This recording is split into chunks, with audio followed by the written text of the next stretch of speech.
அனைத்து உறவுகளுக்கும் வணக்கம். கலா கிறிஸ்டியன் தமிழ் சேனலுக்கு உங்களை அன்புடன் வரவேற்கிறேன்.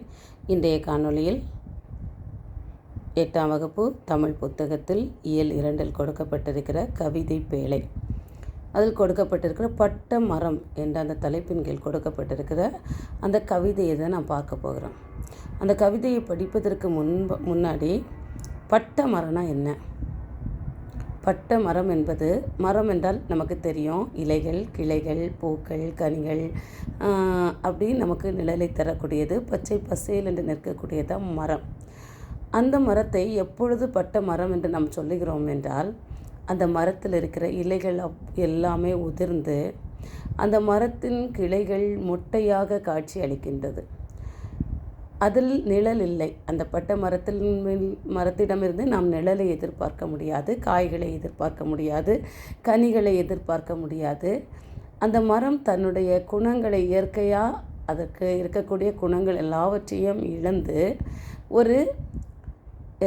ஒரு பிணம் போல, மனிதனுடைய உடலில் இருக்கிற உயிர் போனால் எப்படி அது ஒரு பிணமாக இருக்குமோ அதுபோல் பிணம் போல காட்சி அளிப்பது தான் அந்த மரம்.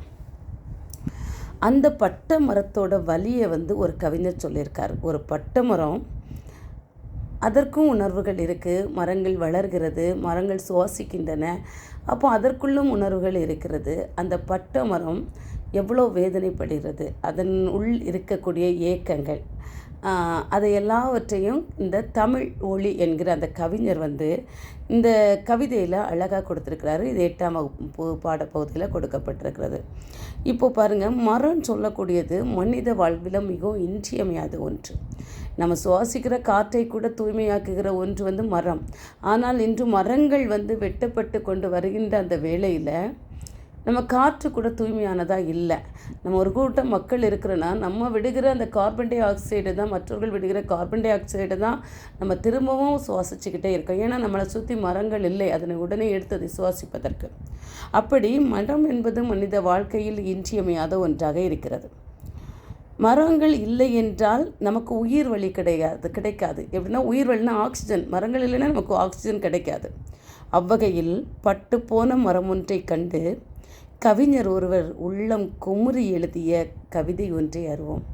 ஒரு பட்டு போன மரம் எப்படி அது தன்னுடைய உணர்வுகளை வெளியிடுந்த கவிஞர் என்ன செய்கிறார், தன்னுடைய உள்ளத்தை குமுறி எழுதுகிறார். ஒரு மரம் வளர்கிறதுக்கு, நெட்டு வளர்ந்து ஒரு பெரிய ஒரு விருட்சமாக மாறுறதுக்கு எத்தனை வருடங்கள் ஆகும். அந்த மரம் பட்டு போச்சுதுன்னா அது எப்படி இருக்கும்? அதோட உள்ள உணர்வை கவிஞர் எழுதியிருக்கார் பாருங்கள். மொட்டை கிளையோடு நின்று தினம் பெறும் மூச்சு விடும் மரமே, வெட்டப்படும் ஒரு நாள் வரும் என்று விசனம் அடைந்தனையோ, குந்த நிழல் தர கந்த மலர் தர கூரை விரித்த இலை வெந்து கருகிட இந்த நிறம் வர வம்பி குமந்தனையோ, கட்டையெனும் பெயர் உற்று கொடுந்துயர்பட்டு கருகினையோ, பட்டையெனும் உடையிற்று கிழிந்தெழில் முற்றும் இழந்தனையோ, காலம் எனும் புயல் சீறி எதிர்க்க கலங்கும் ஒரு மனிதன் ஓலமிட்ட கரம் நீட்டிய போல் இடர் எய்தி உழன்றனையோ, பாடும் பறவைகள் கூடி உனக்கொரு பாடல் புனைந்ததுவும், மூடும் பனித்திரை யூடு பூவிக்கொரு மோகம் கொடுத்ததுவும், ஆடும் கிளைமிசை ஏறி சிறுவர் குதிரை விடுத்ததுவும், ஏடும் தருங்கதையாக முடிந்தன இன்று வெறுங்கனவே. ஒரு பட்ட மரம் அது எப்படி பெருமூச்சு விடுதுன்னா, என்னை வெட்டிடுவாங்களோ, நான் பட்டுட்டேன், நான் யாருக்கும் பிரயோஜனம் இல்லை, ஒரு காலம் நான் எப்படி இருந்தேன், இப்போ பட்டு போயிட்டேன், என்னை இலை இல்லை, ஒன்றும் இல்லை, நான் மொட்டை மரமாக நிற்கிறேன், என்னை வெட்டிடுவாங்களோன்னு ஒவ்வொரு நிமிடமும் அது பெருமூச்சு விட்டுக்கிட்டே இருக்குது. அது மாதிரி நிழல் தந்தது, நம்ம உட்கார்ந்து அமர ஓய்வெடுக்க நிழல் தந்த அந்த மரம், நல்ல வாசனை உள்ள மலர்களை தந்த மரம், வீட்டில் கூரை விரித்தது போல இலைகள் எல்லாம் இருந்த மரம், இன்று வெந்து கருகி அதோட நிறம் எல்லாம் மாறி வெம்பி போய் நிற்கிது. ரொம்ப மனசு உடைஞ்சி போய் நிற்கிது. இதுவரைக்கும் மரம் சொல்லப்பட்ட அந்த மரம் இப்போ அதுக்கு பேர் கட்டை.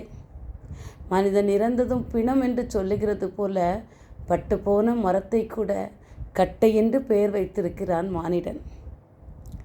அந்த வார்த்தை அது கேட்கும்போது அவ்வளோ பெரிய துயரம் அடையுது, துன்பம் அடையுது. அதோட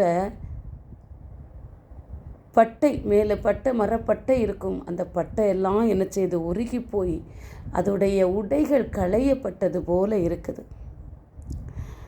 காலம் என்ன பண்ணிடுச்சு, காலம் என்கிற புயலில் அடிபட்டு ஒரு மனிதன் யாராவது எனக்கு உதவ மாட்டாங்களா என்று ஏங்கியது போல் இந்த மரமும் ஏங்கி நிற்குது. ஒரு காலத்தில் பாடும் பறவைகள் கூடி உலாவின இடம் அது. பனி திரைகள் அதை மூடி அழகு கொடுத்த பூமியோடு மோகம் கொண்டாடிய இடம் அந்த மரம். குழந்தைகள் ஊஞ்சலாடிய இடம் அது. இன்றைக்கி அதெல்லாம் ஒரு வெறும் கதையாக, ஏட்டில் எழுதி வைத்த ஒரு வெறும் கதையாக போயிடுச்சு.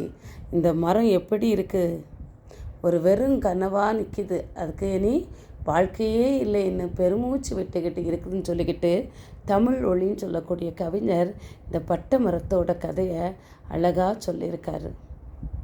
நன்றி.